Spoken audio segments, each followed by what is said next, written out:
আসসালামু আলাইকুম। ফেসবুকে ভিডিও তৈরি করার ক্ষেত্রে আপনি তিনটি জিনিস লক্ষ্য রাখতে পারেন। নাম্বার ওয়ান, অরিজিনাল ভিডিও তৈরি করা। আপনি আপনার কণ্ঠে আপনার চেহারা দেখিয়ে ভিডিও তৈরি করা। দ্বিতীয়ত, একটা নিশ নিয়ে ভিডিও তৈরি করা, যে তথ্যগুলো সবার উপকারে আসে।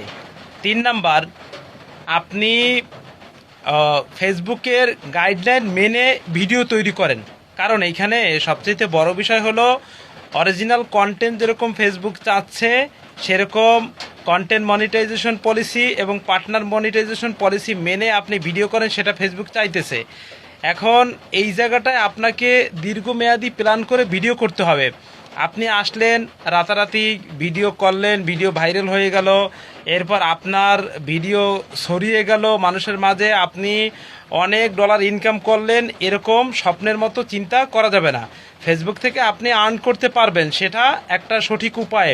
সত্য কন্টেন্ট দিয়ে আপনার নিজের পরিশ্রমে তৈরি ভিডিও আপনি দিয়ে পাবলিশ করে আপনি কিন্তু ইনকাম করতে পারবেন। এখন আইসেই আপনি ইনকাম করবেন এরকম চিন্তা না করে আপনি সুন্দর একটা ভিডিও, সুন্দর তথ্য মানুষকে উপহার দেওয়ার জন্য চেষ্টা করেন, তাহলে দেখবেন ফেসবুক আপনার মানে প্রোফাইল পেজ, আপনার ভিডিও সব কিন্তু গ্রো করাই দেবে, ভাইরাল করে দিবে।